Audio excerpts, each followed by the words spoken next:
I'm here now to welcome Carol and give you a short introduction to this power lady. Her name is Carol Manetta, and the title of her talk today is New Systems for Worker Cooperatives Jointly Rejuvenating the Earth. So, Carol is the founder and executive director for Reap Goodness, and she has a very colorful background with a variety of experiences, starting with teaching and instructional design, including corporate, nonprofit, and government realms, and prisons in particular. So she was asked by government officials to work with tribal members in Arizona. So she has been focusing her efforts on programs related to agriculture in these areas. So, after 8 years responding to agriculture needs, her research drove her into the direction of how to organize for natural systems change and how to develop instruction to guarantee plentiful foods for our parched planet. So, welcome, Carol, to the conference. The floor is yours. You so much, Caroline, very much. It's a pleasure and a privilege to be here with you today. As was stated, my name is Carol Manetta, and I'm the executive director of a nonprofit called Reap Goodness. And the purpose of this presentation is to align you with the thought process of combining forces cooperatively to change and improve Earth in a hurry. Our good nature as humans can be tapped with regard to working together to right the wrongs that many humans have heaped upon Earth for many generations. It's time now to listen to each other and to forge alliances that make sense for moving forward on a healed planet. Let's see the many ways that we can do that together.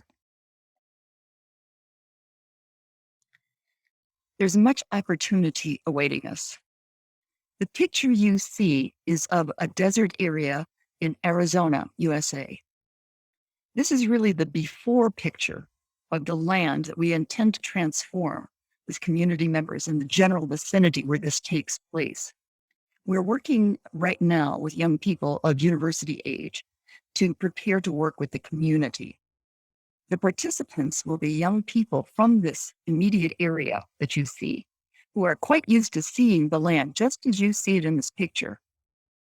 They will participate with elders from the community to tap their wisdom. But the work will be done by young people with strong backs and good minds. They'll work together just as people in communities all around the world have the opportunity to work together to transform dry lands into lush forests with abundant water in perpetuity. This presentation will take you through some of the beginning steps to making this dream a reality.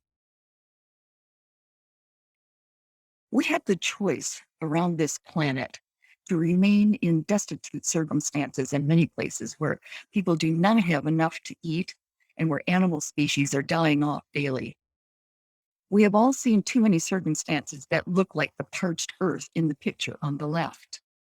The land that you see in this picture has been decimated by grazing cattle. The short shrubs that you see there are actually trees that have not been allowed to grow beyond their beginning stages by the cattle. These are actually food-bearing trees. They are very important in the Arizona desert and were to the native peoples for centuries. The cattle are not to be blamed. They're only trying to keep themselves alive until such time as they are sold for meat. If we do not change the scenario that we see in this picture, the water that is underground will have completely disappeared. In many areas of the same decimated land, the underground water has completely disappeared, and yet the quest to raise cattle for food remains. In the picture on the right, we see a well-established forest and an elder teaching a child how to plant and what miracles there are when there is abundant food and water available for that child's future. We had the unique opportunity of changing from desertified land to lush forests in stages that are available and doable by all humans who are capable. As we see in the picture here, it's clear that people have cooperated to create this beautiful, lush landscape with many trees and food abundance for many beings. They have agreed to plant plants and trees and to minimize the footprint of their homes and the places of work. Just imagine now if that land had been cleared, either by the people themselves or by grazing animals. The landscape would look quite different and would function differently too. The ecosystem has been minimally changed rather than transforming what is natural into something quite unnatural and devoid of life. All change starts with intention. If the people have the intention to work together, it stands to reason that their choices can be of great benefit for themselves and for those outside of their sphere of influence. In this case, the people have chosen to support the life forces around them. Those same life forces will serve them with clean air, abundant water, and the ability to grow perennial crops abundantly. The choice is up to them, and they've taken it. In that last picture, we saw the results of a cooperative effort. A more formalized formation of people making agreements is called a worker-owned cooperative. This is a legal agreement rather than an informal one, such as the indigenous peoples who simply lived life cooperatively as the normal way of living. This formalized cooperation, worker-owned cooperatives, is also not new. As I understand it, the worker cooperatives' formal agreements began in the mid-1800s in England. They have developed and spread slowly across Europe and are now found in many countries around the world. These cooperatives have proven successful in most places, and in particular in places like Mondragon in northern Spain.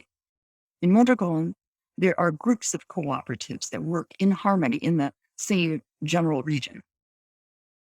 Today, they even have subsidiaries in other countries.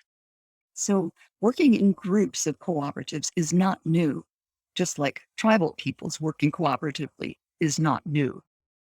Since the initial development of worker cooperatives, they relied on working in harmony together, working in harmony with the community, and working together in harmony with other cooperatives. This allows for people to progress together in a way that avoids wars and even intimate disagreements. Now's the time to do the same for our planet, Mother Earth. What our nonprofit Reap Goodness is doing is relying on these existing practices and concepts to negate the dire circumstances that the Earth finds itself in right now. So in evolution of the human race, the banding together, using proven quality forms of life and functioning, will allow us to progress, to evolve continuously as humans. You'll see in this diagram a picture of our intentions. That is, we intend to form the instructions for a trio or 3 worker cooperatives banding together to restore Earth, and in doing so, provide abundant, clean waters and food in perpetuity for all beings, humans and others. The first cooperative will focus entirely on capturing rainwater from roofs and from hillside ditches called swales for adequate use and for restoring the water table, which is lowered and sometimes depleted completely in many places around the Earth. The second cooperative, working in harmony with the first one, will plan and plant food forests, which are perennial food plantings in the 7 layers or heights of plants similar to those found in old-growth forests. The third cooperative focuses on reclamation of polluted waters, starting with roadside ditches and including ponds, lakes, and streams. These cleansed waters will serve all of life and restore ecosystems as they were always intended to be on this beautiful planet. For now, let's use our imaginations. Let's imagine a group of people who are starting to want to change on Earth. If you are a part of this group of people, how would you begin to have dialogues of meaningful purpose to institute change in your local community for the betterment of all? Where would you begin?